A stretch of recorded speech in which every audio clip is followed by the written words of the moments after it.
नमस्कार.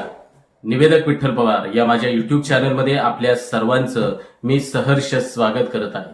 बांधवांनो, आजचा घटक आहे संपूर्ण निवेदक कसे बनावे. त्यासाठी सूत्रसंचालकाने कोणकोणत्या कार्यक्रमाबद्दलची माहिती लक्षात घ्यावी हे या व्हिडिओच्या माध्यमातून मी आपल्याला सांगणार आहे. तर आजचा घटक आहे संपूर्ण निवेदक कसे बनावे. सर्वांनी काळजीपूर्वक ऐका, व्हिडिओ स्किप करू नका, शेवटपर्यंत व्हिडिओ पहा. ज्याला सूत्रसंचालन क्षेत्रात करिअर करायचंय, ज्याला सूत्रसंचालक म्हणून एक प्रसिद्धी, पैसा, मान सन्मान या बाबी मिळवायच्या, सूत्रसंचालक व्हायचंय, तर त्यांनी माझा युट्यूब चॅनल प्रत्येक व्हिडिओ आपण समजून घेतला तर आपल्याला सूत्रसंचालन म्हणजे काय हे लक्षात येईल. त्याच पद्धतीने आजचा देखील व्हिडिओ अतिशय महत्वाचा आहे, संपूर्ण निवेदक कसे बनावे. तर आपण यामध्ये पाहणार आहोत की संपूर्ण निवेदक आपण कसं व्हावं, त्यासाठी सूत्रसंचालकाने राजकीय कार्यक्रमामध्ये कसं सूत्रसंचालकाने बोलायचंय, साहित्य, वक्तृत्व, अध्यात्म इत्यादी जे सामाजिक कार्यक्रम असतात ते सामाजिक कार्यक्रम कोणकोणते असतात आणि त्या कार्यक्रमामध्ये निवेदकाने कसं बोलावं. पुढील आहे तिसरं आहे जे साहित्य, वक्तृत्व, आध्यात्मिक, गाण्यांच्या मैफिलीचे कार्यक्रम आपण या ठिकाणी जे तिसरं आहे. आणि हे चौथं आहे, गाणी मैफिली चे कार्यक्रम असतात ते कार्यक्रमामध्ये सूत्रसंचालकाने कसं बोलावं हे या ठिकाणी पाहणार आहोत. आणि श्रोते मंडळींची जाण, सूत्रसंचालकाने बोलत असताना श्रोत्यांचं जे म्हणणं आहे, श्रोत्यांना अपेक्षित काय आहे आणि ते सूत्रसंचालकाने आपल्या सूत्रसंचालनात बोलणं अपेक्षित आहे. तर त्यातला आपण पहिला भाग पाहणार आहोत, राजकीय कार्यक्रम. तर आजचं नेतृत्व स्तुतीप्रिय, धडाकेबाज बोलणारं आणि भाषणबाज आहे याची खात्री बाळगावी आणि हीच या कार्यक्रमाची नाडी आहे. क्वचितच याला अपवाद आहे. आता प्रत्येक नेत्याची प्रकृती वेगळी, त्यानुसार त्याचा भाषेचा पोत देखील आपल्याला वेगळा पाहायला मिळतो. उदाहरणार्थ हिंदुहृदय सम्राट, शिवसेना प्रमुख बाळासाहेब ठाकरे यांचा निवेदक जर मिळमिळीत आणि असा गुपचिडीमध्ये बोलू लागला आणि अटल बिहारी वाजपेयींच्या कार्यक्रमामधला निवेदक आंग्ल प्रचुर भाषा सूत्रसंचालनामध्ये जर वापरू लागला, समाजवादी एखाद्या दंडवत्यांचा निवेदक हिंदुत्ववादी बोलू लागला तर काय हाहाकार उडेल याची माहिती सूत्रसंचालकांनी लक्षात घ्यावी. याचा अर्थ की जसं व्यक्तिमत्व आहे, ज्याप्रमाणे व्यक्तिमत्व आहे, उदाहरणार्थ हिंदुहृदय सम्राट बाळासाहेब ठाकरे यांचा जर कार्यक्रम असेल तर त्या कार्यक्रमामध्ये सूत्रसंचालकाने त्या हिंदुत्वाचा एक ज्वाज्वल्य शब्द, स्वाभिमानाचे शब्द त्याच्या सूत्रसंचालनामध्ये, करारी भाषेमध्ये सूत्रसंचालकानं त्या ठिकाणी बोलणं हे अपेक्षित असतं. उदाहरणार्थ माजी पंतप्रधान अटल बिहारी वाजपेयी यांच्या कार्यक्रमाचं सूत्रसंचालन तुम्ही पाहिलेलं असेल. त्यांच्या कार्यक्रमामध्ये एक सूत्रसंचालक अतिशय चांगले साहित्य, कविता त्या कार्यक्रमामध्ये सादर करत होता आणि त्याला टाळ्यांचा कडकडाट होता. म्हणजे सूत्रसंचालकानं राजकीय कार्यक्रमामध्ये बोलत असताना ते राजकीय नेत्यांचं कार्य आणि त्या राजकीय नेत्याचं असणारं व्यक्तिमत्व आणि त्या व्यक्तिमत्वाला अनुसरून सूत्रसंचालकानं त्यानुसार अनुरूप भाषा सूत्रसंचालनामध्ये आलीच पाहिजे. नाहीतर हिंदुहृदय सम्राट बाळासाहेब ठाकरे यांच्या जर कार्यक्रमामध्ये जर मगाशी म्हटल्याप्रमाणे जर सूत्रसंचालक जर असा मिळमिळीत बोलू लागला, मेनचट बोलू लागला तर त्या सूत्रसंचालकाचं बोलणं हे योग्य ठरणार नाही. म्हणूनच पुन्हा एकदा मी आपल्याला सांगतो की व्यक्तिमत्व दृष्टीनं अनुरूप भाषा सूत्रसंचालकाने वापरणं हे आवश्यक आहे. पुढील आहे साहित्य, वक्तृत्व, अध्यात्म इत्यादीचे जे सामाजिक कार्यक्रम असतात. मग ते सामाजिक कार्यक्रम कोणते आहेत?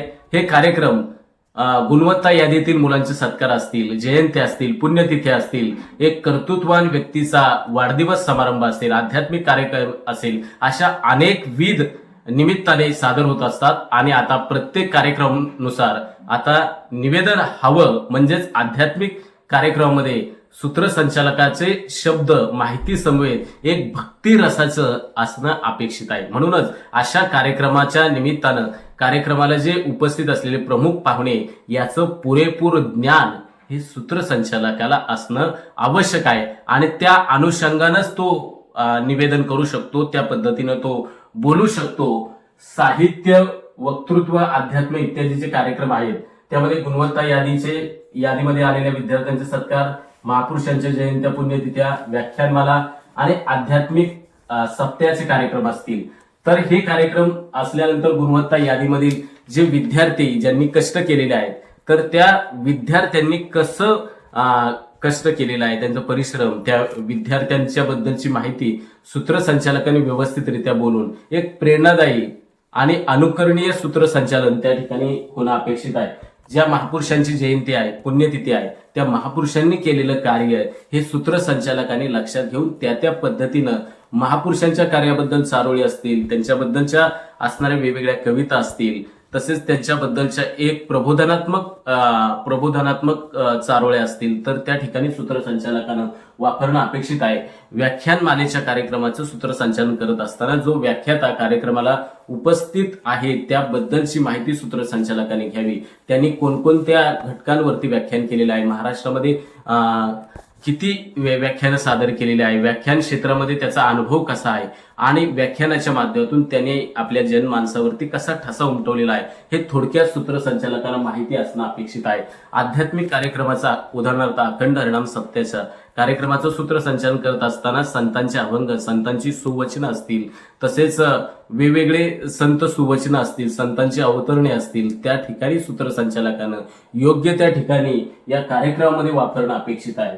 त्यानंतर गाणी, मैफिली याचे जे कार्यक्रम आहेत तर वरील सर्व प्रकारच्या कार्यक्रमापेक्षा आपल्याला जो गाण्यांचे, मैफिलीचे जे कार्यक्रम असतात तर त्या गाण्यांच्या कार्यक्रमाला, निवेदकाला जास्त महत्व पाहायला मिळतं. तर आजकाल कार्यक्रमाची काय झालेली आहे, विसंगत असं निवेदन करण्याची लाट आलेली आहे. तरी तो विषय बाजूला ठेवून एक आपण सुसंगत सूत्रसंचालन कसं करावं हे पाहिलं पाहिजे. त्याकरता गाण्याचा अर्थ कळाला पाहिजे, त्याचा राग, ताल, प्रकार याची थोडी जुजबी का होईना माहिती सूत्रसंचालकाला असणं अपेक्षित आहे.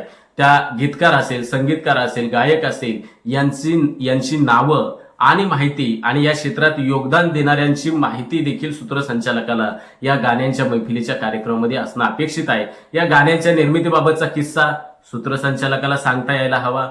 तसेच सिनेगीत असतील तर हा सिनेमा कुणाचा आहे, किती साली तो प्रदर्शित झालेला आहे, त्याची वैशिष्ट्ये कोणकोणती आहेत इत्यादी सर्व प्रश्नांची जर माहिती सूत्रसंचालकांनी जर व्यवस्थित दिली आणि कमी शब्दामध्ये दिली आणि त्यामध्ये जर विनोदाची पेरणी केली तर ते सूत्रसंचालन गाणी आणि मैफिलीच्या कार्यक्रमामध्ये ते सूत्रसंचालकाचं एक प्रसिद्धी होते आणि त्याचं नाव या कार्यक्रमामध्ये निघालं जातं. म्हणून याबाबतची माहिती ही सूत्रसंचालकाला असणं अपेक्षित आहे.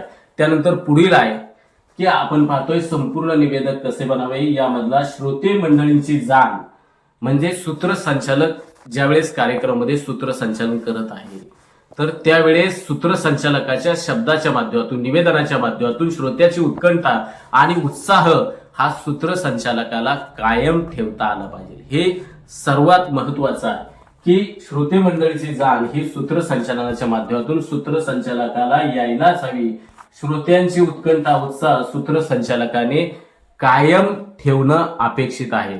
मग त्यासाठी सूत्रसंचालकाने काय करणं गरजेचं आहे की कार्यक्रमाला अनुरूप त्या ज्या बाबी आहेत त्या बाबी सूत्रसंचालकाने त्याच्या निवेदनामध्ये वापरणं हे अतिशय गरजेचं आहे. आज मी अनेक व्हिडिओ टाकलेले आहेत, इतर सूत्रसंचालकांचे देखील व्हिडिओ, की तुम्हाला ते माहिती व्हावेत, कार्यक्रमाबद्दलची माहिती व्हावी, त्या ठिकाणी निवेदन कसं असतं, कसं करावं हे नवोदित सूत्रसंचालकांना माहिती होण्यासाठी मी वेगवेगळे व्हिडिओ टाकलेले आहेत. या व्हिडिओच्या माध्यमातून एकच आहे की नवोदित सूत्रसंचालकाला एक उदाहरण मिळतं की अशा पद्धतीचं सूत्रसंचालन असतं. सूत्रसंचालकाने असं बोलावं, किती बोलावं, कोणत्या ठिकाणी काय बोलावं, कसं अनुरूप सूत्रसंचालन करावं याबद्दलची माहिती ही सूत्रसंचालकाला जर असेल म्हणजे श्रोते मंडळींची जाण ही निवेदकाला निवेदनाच्या माध्यमातून त्यानं ठेवणं अपेक्षित आहे. म्हणून श्रोत्यांची उत्कंठा, उत्साह सूत्रसंचालकाने आपल्या निवेदनाच्या माध्यमातून तो कायम पद्धतीनं ठेवणं अपेक्षित आहे. तर बांधवांनो, आजचा घटक होता संपूर्ण निवेदक कसे बनावे. तर ह्या ज्या 4 बाबी आहेत ह्या 4 बाबी तुम्ही व्यवस्थितरित्या लक्षात घ्या. म्हणजेच या बाबी जर तुम्ही व्यवस्थितरित्या लक्षात घेतल्या तर कार्यक्रमाचं एक निवेदक निवेदन कसं करावं आणि निवेदक कसं बनावं याची माहिती तुम्हाला यातून निश्चित प्रकारे मिळते आणि आपण देखील निवेदन अशा रीतीने करणार आहात आणि निवेदक अशा रीतीने तुम्ही बनणार आहात। धन्यवाद। आमच्या चॅनलवर नवीन असाल तर सबस्क्राईब बटनावर क्लिक करा आणि बेल आयकॉन प्रेस करा।